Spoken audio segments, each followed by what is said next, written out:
हाँ तो भाई एक बार फिर से सारे भाइयों को राम राम नमस्कार जय हिंद भाई। आज का जो वीडियो है उसमें जो अपन बात करेंगे आर्मी सोल्जर एनए, जो आर्मी सोल्जर नर्सिंग असिस्टेंट होता है उसकी जॉब प्रोफाइल को लेके अपन बाद में आपको ये भी बताएंगे इसमें कौन कौन अप्लाई कर सकता है, क्या सिलेक्शन प्रोसेस है और किस हिसाब से आपको तैयारी करनी चाहिए कि आपको सिलेक्शन मिल जाए। ठीक है। अब लेकिन पहले अपन बात कर लेते हैं इसमें जो आर्मी सोल्जर एनए है वो क्या होता है, क्या काम करना होता है, उसके बाद सैलरी क्या मिलती है, छुट्टियां कितनी हैं, ड्यूटी टाइम वगैरह लेके फैसिलिटी से लेके सारी बातें अपन इसमें कवर कर देंगे। देखो सिलेक्शन प्रोसेस हो चाहे किस हिसाब से क्या सिलेक्शन लेना है, तैयारी कैसे क्या करनी है या कौन कौन एलिजिबल है, ये सभी तो आप नोटिफिकेशन में दे सकते हैं, लेकिन लास्ट में अपने इसको भी अच्छे से कवर करेंगे। लेकिन ये चीज सबसे इंपॉर्टेंट बताऊंगा आपको कि इसमें सिलेक्शन लेना कैसे है।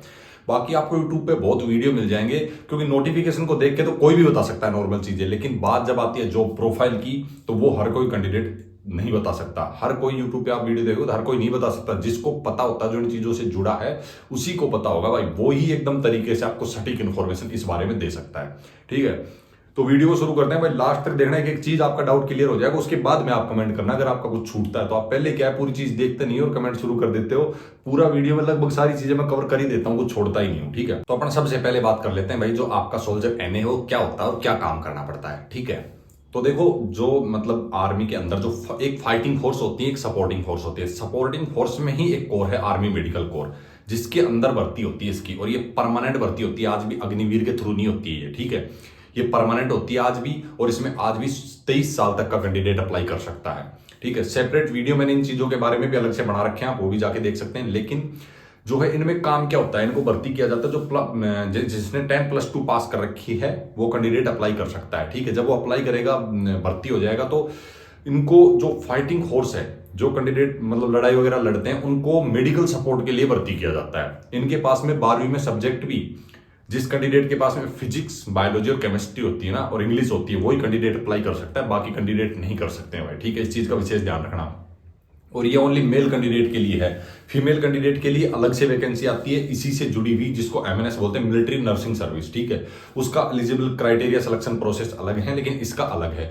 इसमें क्या होता है भाई, कैंडिडेट का सिलेक्शन प्रोसेस की बात अपन बाद में करेंगे। पहले इनका काम क्या होता है, देखो जो मतलब जो इन्फेंट्री वगैरह में जो लड़ाकू सेना है उसमें भर्ती होते हैं, उनका काम होता है लड़ाई लड़ने का, और इनका काम होता है उनको मेडिकल सपोर्ट देने का। लड़ाई के दौरान कोई घायल हो जाता है, कुछ भी हो जाता है, तो उसको क्या होता है कि उसको भाई मेडिकल फर्स्ट एड ट्रीटमेंट करके उसको नीचे लाया जाता है। इनका काम वही होता है भाई, उसको जो है फर्स्ट एड ट्रीटमेंट दिया, उसके बाद में हॉस्पिटल वगैरह में भी इनकी ड्यूटियां लगती हैं। तो हॉस्पिटल में भी जो एक नर्सिंग असिस्टेंट की जो ड्यूटी होती है वो ये सब करते हैं, पूरा जो मेडिकल से जुड़ा हुआ काम। लेकिन इसके साथ में इनके पास में एक और रिस्पॉन्सिबिलिटी होती है, वो एक सोल्जर की।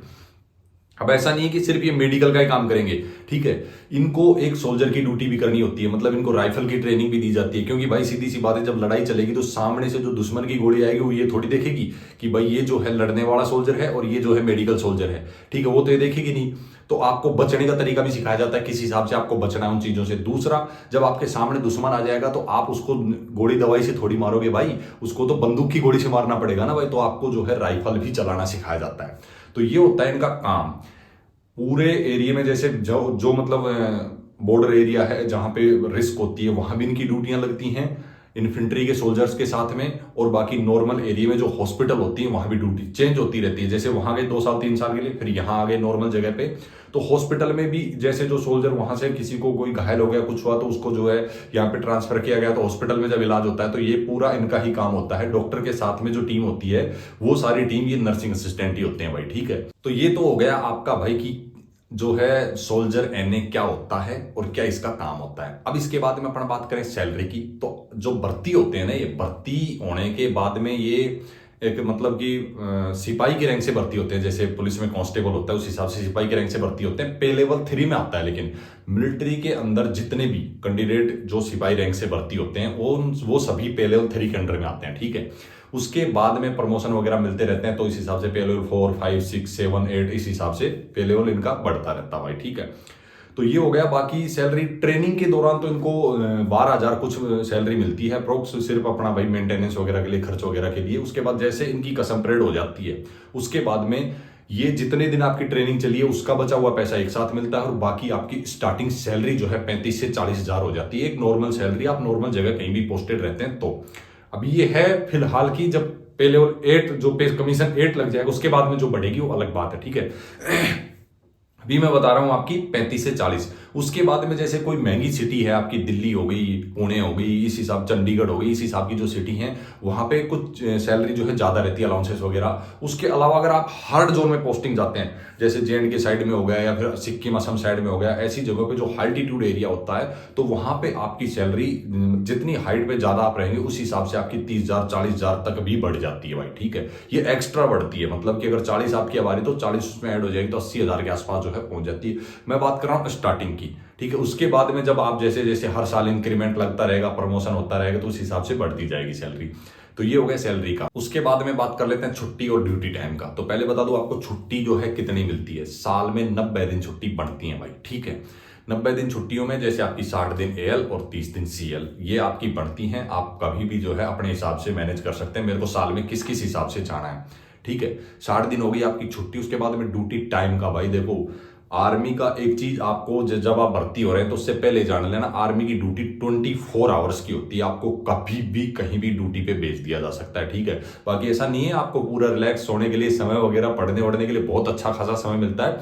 लेकिन ड्यूटी टाइम ऐसा नहीं है कि जैसे मान लो आप हॉस्पिटल में, तो हॉस्पिटल का तो ड्यूटी टाइम होता है कि भाई इतने 8 बजे से जो है आपका शाम को 4 बजे तक है, बीच में लंच ब्रेक वगैरह मिलता है। उसके बाद में बाकी सब जब चले जाते हैं तो किसी की ड्यूटी भी लगाई जाती है अलग स्टाफ की, भाई ये जो है नाइट में ड्यूटी देखेंगे। इस हिसाब से ड्यूटियां जो हैं मतलब ड्यूटी काफी लगती भी हैं, तो उस हिसाब से आपको समय भी काफी मिलता है। तो ये मत सोचना कि भाई हमें समय नहीं मिलेगा तो 24 घंटे ड्यूटी देनी पड़ेगी, नहीं। आपको सोने के लिए, पढ़ने के लिए, हर चीज के लिए, खाने पीने, नहाने धोने के लिए बहुत अच्छा खासा समय मिल जाता है। अगर आप चाहें तो आपको जो है इंटरनल ही डिपार्टमेंटल आपको वैकेंसी भी मिलती है। आप अपर लेवल के लिए भी तैयारी कर सकते हैं, ऑफिसर लाइन के लिए भी आप जा सकते हैं भाई। ठीक है, उसके बाद में अगर फैसिलिटी की बात करूं, अगर आप अकेले रहते हैं तो जो आपको फौज का एरिया मिलता है रहने के लिए, और फौज की तरफ से आपको मैस भी मिलती है जहां पे आपका खाना वगैरह सब बनता है ना, तो वो सब रहता है। अगर आप फैमिली के साथ में रहते हैं तो आपको फौज की तरफ से ही क्वार्टर भी दिया जाता है। ठीक है, तो ये सब होता है फैसिलिटी में। और आपकी मेडिकल फैसिलिटी विद फैमिली आपको मिलती है। आपके ऊपर जितने डिपेंडेंट है, आपके माता पिता, आपकी वाइफ, जब शादी हो जाएगी उसके बाद में बच्चे वगैरह जो आप पे डिपेंडेंट है, उन सभी को जो है कैंटीन फैसिलिटी भी और मेडिकल फैसिलिटी भी मिलती है भाई। बाकी कैंडिडेट बहुत सारे जो है पूछते हैं वर्दी वगैरह का, राइफल ट्रेनिंग वगैरह का, तो भाई वो सब कुछ सेम होता है आपका। ठीक है, इसमें तो आपको जो है वर्दी वगैरह सब सोल्जर की तरह मिलती है, लेकिन आपको सोल्जर की ट्रेनिंग करने के बाद में एक अलग से नर्सिंग की ट्रेनिंग और भी करनी पड़ती है। तो डबल रिस्पॉन्सिबिलिटी होती है इसकी भाई। लड़ाई की तरह भी आपको एक्टिव रहना है, तो दूसरा लड़ने वालों के लिए मेडिकल सपोर्ट भी आपको एक्टिव रखना है। तो उस हिसाब से जो है 2 रिस्पॉन्सिबिलिटी होती है नर्सिंग असिस्टेंट की भाई।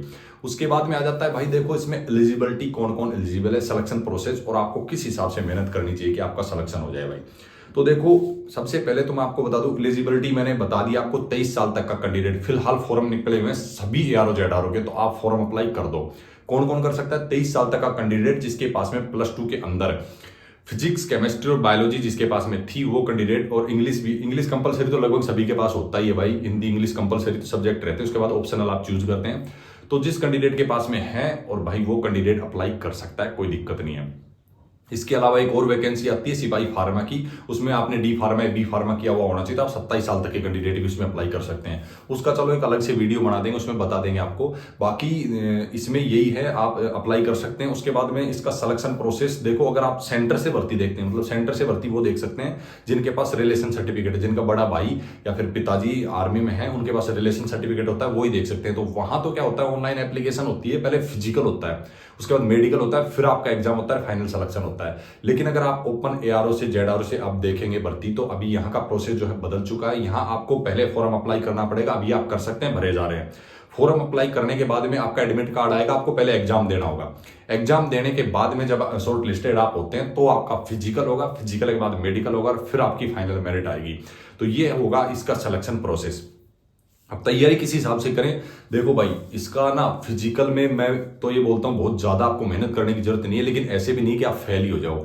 आपको क्या है, इसमें फिजिकल सिर्फ क्वालिफाई पर्पज के लिए है, लेकिन फिर भी अगर आपका टाइम 5.5 मिनट से कम नहीं आ रहा है, ज्यादा ही आ रहा है, तो आपको मेरे तरीके फॉलो करने चाहिए। मैंने बिल्कुल बेसिक तरीकों से बताया हुआ है, काफी वीडियो डाले हैं। बिल्कुल बेसिक तरीके से आप स्टार्ट करो रनिंग, आप आराम से 5.5 मिनट तक अपनी रनिंग लेके आ जाओगे, कोई दिक्कत नहीं आएगी। डाइट प्लान से लेके सारी चीजें आपको फॉलो करनी पड़ेगी। बहुत नॉर्मल एक मतलब एवरेज प्राइस के हिसाब से मैंने डाइट प्लान वगैरह सब देसी तरीके से बताया हुआ है, तो आप उसको एक बार करके देख लेना।